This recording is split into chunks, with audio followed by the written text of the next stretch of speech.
Se eu fosse um homem e chegasse nas mulheres e tomasse um fora, dois fora, três, se eu ficasse tomando fora, eu já ia começar a analisar, tem algum problema comigo? Eu ia começar a ver o ponto que eu tô errando na abordagem com as mulheres. Ou se sou eu mesma, minha aparência, meu jeito de vestir, de falar, de me apresentar, de se mostrar nas redes sociais, certo? Porque o cara que fica tomando fora atrás de fora, alguma coisa de errado tem com ele. Igual um menino que eu saí, ele falava que todas as meninas que ele saiu eram loucas. Bom, todas elas são loucas ou é você que tem um problema? E aí eu descobri na prática, né, o problema que é. Mas se você tá começando a ter um padrão de comportamento, né, refletido através de outras pessoas, que é você que começa, vamos analisar o que pode ser. Tem uma coisa que ninguém te ensina sobre dor. Ela não avisa quando vai chegar. Às vezes basta uma mensagem não respondida. E o chão que parecia firme, de repente, não parece mais. Os homens não chegam mais. Essa foi a declaração que a Yasmin Brunet deu esses dias. Pensa, uma moça linda daquela reclamando que não tem homem chegando nela. E aí, por outro lado, tem os homens reclamando que não chegam mais nas mulheres por conta de assédio. Gente, essa equação desse jeito que homem reclama de mulher e mulher reclama de homem nunca vai fechar. Mulheres, pensando do nosso lado, como que a gente poderia dar mais abertura para os caras chegarem? Será que a gente também podia ser um pouco menos defensiva? E homens, vamos combinar, será que não falta bom senso? A gente também podia chegar no meio termo aí do bom senso para não precisar ser configurado assédio, certo? Agora eu quero saber sua opinião sobre o assunto. Será que os homens não estão chegando mesmo? Será que a mulherada tá realmente espantando os homens? Quero saber tudo que você acha por aqui, me conta.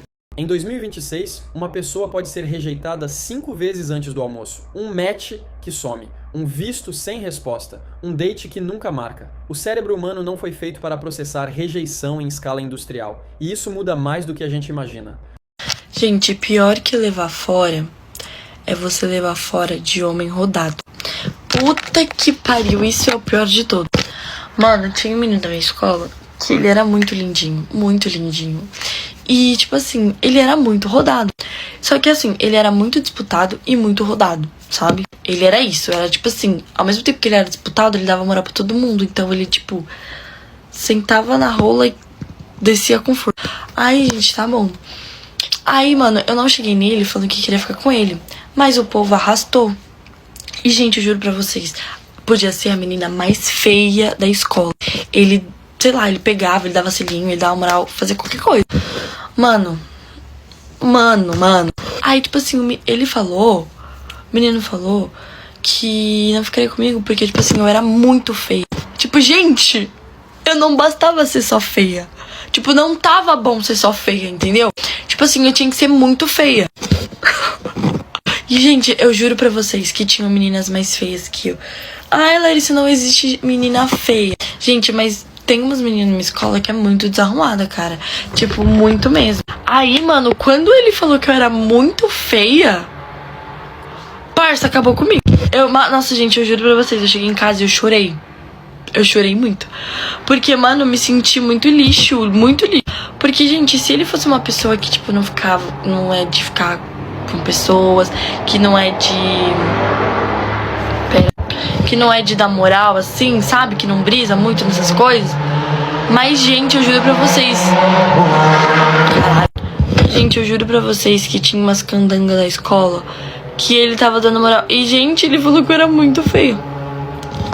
E se o problema nunca foi a pessoa que disse não? E se o problema for o tanto de vezes que você teve que ouvir isso sem nunca ter tempo de respirar entre um não e outro? Pensa nisso por um segundo. Por que os homens não chegam mais nas mulheres em um barzinho ou num restaurante? Eu e minha amiga tava conversando sobre isso e nós entramos em uma conclusão, que os homens têm medo de rejeição. Não vejo problema nenhum em a mulher chegar no cara, mas é muito mais bonito, muito mais cavalheiro o cara chegar pra conversar. Então tá faltando coragem nos homens. Coragem que antigamente tinha muito e que hoje não tem mais. Ou será que estamos na época dos princesos? Silêncio. Às vezes é isso que resta depois de um fora. Não drama, não escândalo, só o silêncio de um celular que não vibra mais.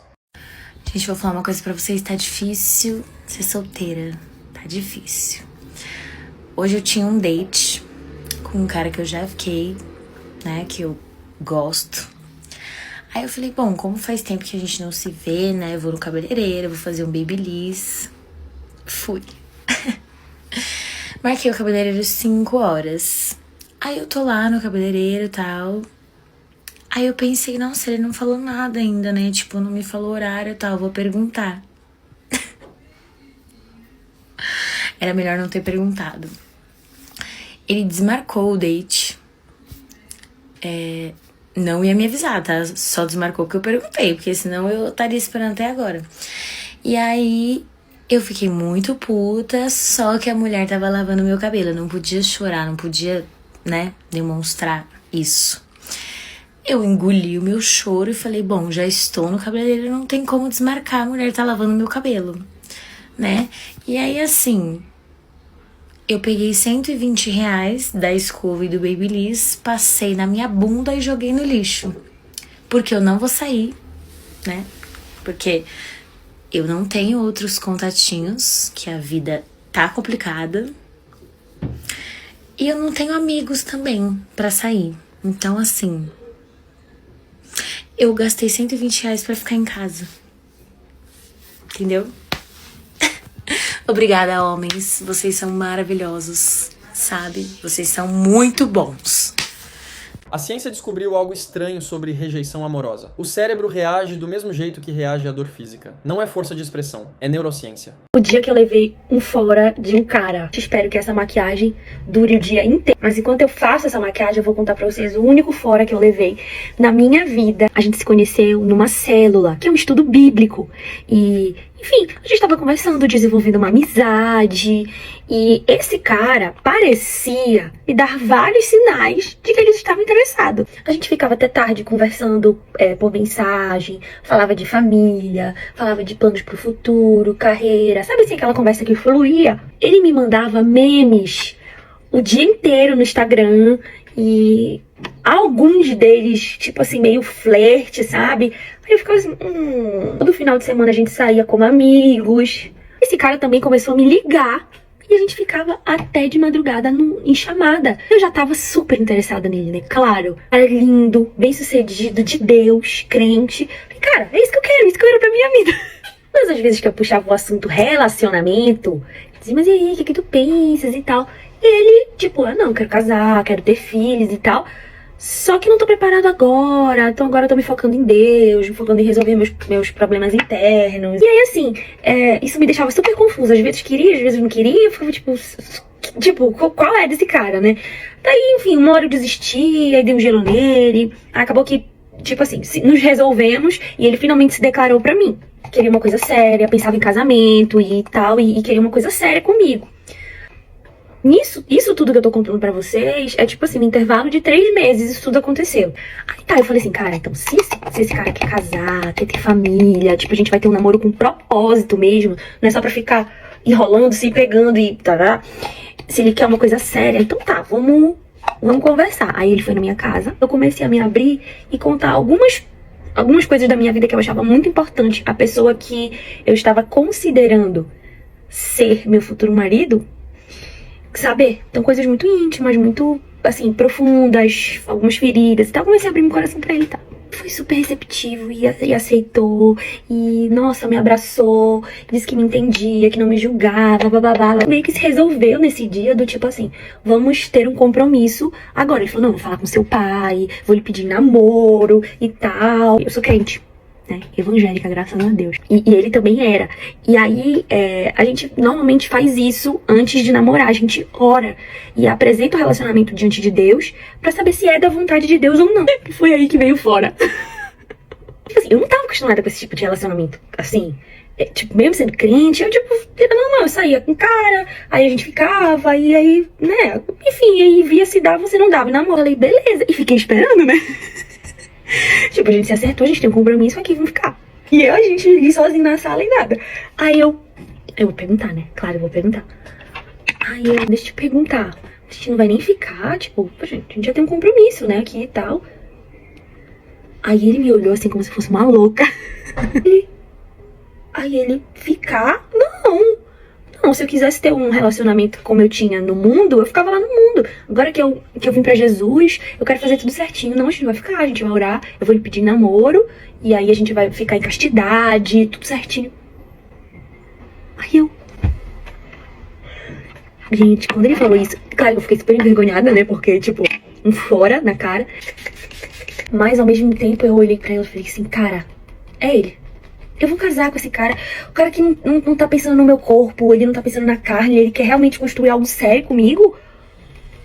Vou casar com ele.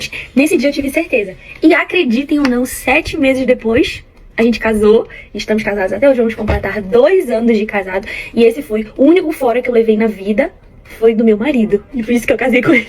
E acompanhem por aqui a durabilidade dessa maquiagem que eu vou postar aqui pra você. Existe um tipo de silêncio que só quem já foi rejeitado conhece. Não é o silêncio de um quarto vazio, nem o silêncio de uma cidade dormindo. É o silêncio depois da última mensagem enviada, aquele intervalo entre o enviado e o visto que nunca chega, ou que chega e não vem acompanhado de resposta nenhuma. Em 2026, esse silêncio ficou mais comum do que qualquer geração antes imaginou. E é sobre isso que eu quero te levar, hoje, numa jornada que não é sobre culpar ninguém. É sobre entender o que está, de fato, acontecendo por trás das telas, dos corações e dos comportamentos que a gente vê se multiplicando nas redes sociais. Antes de continuar, deixa eu te pedir uma coisa rápida, mas que faz muita diferença pra mim. Se você chegou até aqui porque essa dor também já bateu na sua porta, se inscreve no canal. Não é só um número, é uma forma de dizer que você quer continuar essa conversa comigo sobre relações, sobre autoconhecimento, sobre entender por que o amor, em pleno 2026, ficou tão cheio de camadas. Feito isso, vamos fundo.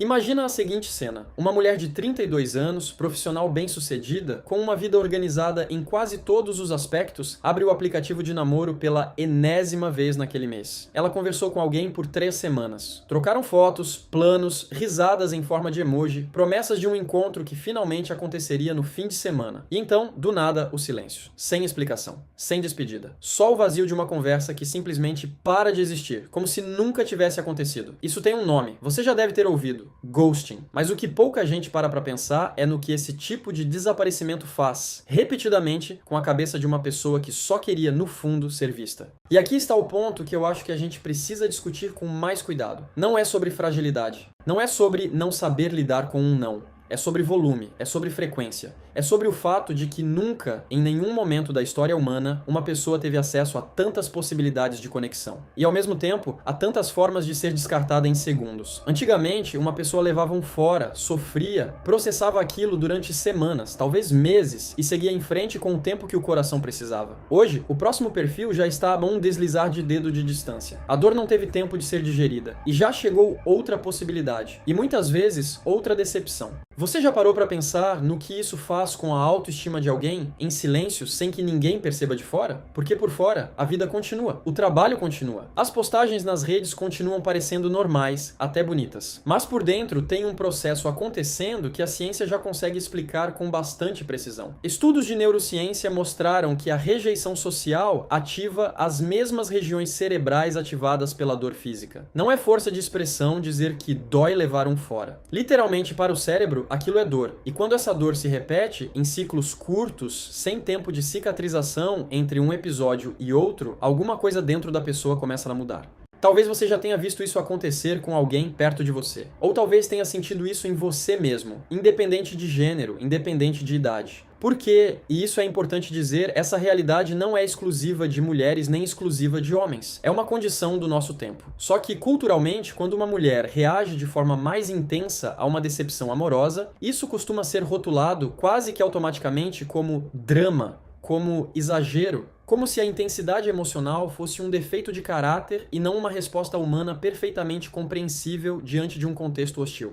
E é aqui que eu quero te propor uma virada de perspectiva. E se, ao invés de julgar essa reação, a gente tentasse entender de onde ela vem? Pensa em uma pessoa que cresceu ouvindo, direta ou indiretamente, que seu valor está atrelado a ser escolhida. Que aprendeu cedo que existe uma espécie de prazo de validade social para formar uma família, para ter uma história de amor de verdade. Agora imagina essa mesma pessoa inserida num cenário de aplicativos de comparação constante, de perfis editados para parecer perfeitos, de expectativas alimentadas por conteúdo idealizado nas redes sociais. Não é fraqueza reagir fortemente a uma rejeição nesse contexto. É, na verdade, uma resposta esperada diante de tanta pressão acumulada. Existe uma cena que eu gostaria que você imaginasse comigo, com calma. É sexta-feira à noite. Uma mulher se arruma para um encontro que ela esperou a semana inteira. Ela escolheu a roupa com cuidado, ensaiou mentalmente algumas frases, imaginou como seria a conversa. E então, 15 minutos antes do horário combinado, chega uma mensagem cancelando tudo sem justificativa clara. Ela fica ali, parada, ainda arrumada, olhando para o espelho, tentando entender o que fez de errado, quando na maioria das vezes ela não fez absolutamente nada. Simplesmente esbarrou num sistema de conexões que valoriza a quantidade mais do que a profundidade, a velocidade mais do que o cuidado. E é justamente nesse ponto que mora uma reflexão importante sobre autoestima masculina também, porque essa equação não é unilateral. Homens hoje enfrentam uma pressão diferente, mas igualmente real. A sensação constante de estarem sendo avaliados, comparados, descartados com a mesma rapidez de um scroll infinito. A cultura de descarte não escolhe lado. Ela afeta quem rejeita e quem é rejeitado, porque no fundo, quem rejeita com frieza também está, de alguma forma, se blindando de uma dor que sentiu, ou que tem medo de sentir.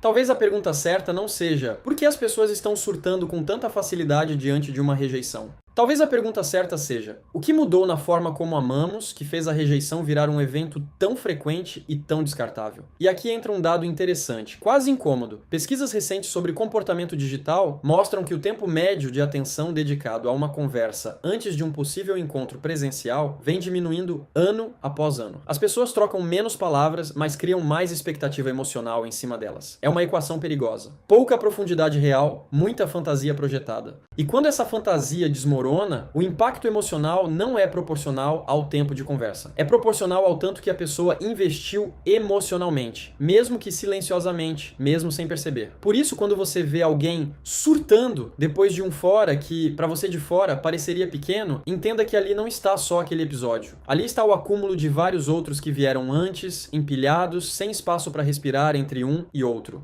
Eu quero te contar sobre um padrão que psicólogos comportamentais vêm observando com mais frequência nos últimos anos. Algo que ganhou até um nome informal nas discussões acadêmicas. Fadiga emocional por rejeição repetida. É um estado em que a pessoa começa a antecipar o fracasso antes mesmo de tentar se conectar de verdade. Ela entra em uma conversa nova já esperando que aquilo também vá terminar em decepção. E, ironicamente, essa expectativa muitas vezes se torna profecia autorrealizável, porque a pessoa se blinda tanto emocionalmente que impede a própria conexão de se aprofundar. Você já sentiu isso?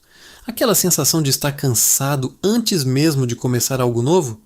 De already saber, no fundo, que vai dar errado de novo? Isso não é pessimismo gratuito. É o cérebro tentando se proteger de uma dor que ele já sentiu vezes demais. E é justamente por isso que tantas pessoas, especialmente mulheres solteiras que vivem intensamente esse ciclo de tentativa e frustração, chegam a um ponto de explosão emocional, que de fora parece desproporcional, mas que por dentro é o resultado de meses, às vezes anos, de pequenas dores empilhadas sem processamento adequado. Agora, deixa eu te levar para um outro ângulo dessa história. Porque nem tudo nessa nova configuração amorosa de 2026 é sombrio. Existe também um movimento crescente, silencioso, mas poderoso, de pessoas que estão aprendendo a reconstruir sua relação com a rejeição de uma forma mais saudável. Terapeutas relatam um aumento significativo na busca por acompanhamento psicológico voltado especificamente para autoestima e vínculos afetivos. Isso mostra algo bonito. Cada vez mais gente está entendendo que reagir com intensidade a uma dor não é fraqueza. É sinal de que ainda existe capacidade de sentir, de se importar, de desejar conexão verdadeira num mundo que, por vezes, tenta anestesiar isso tudo com a velocidade dos aplicativos.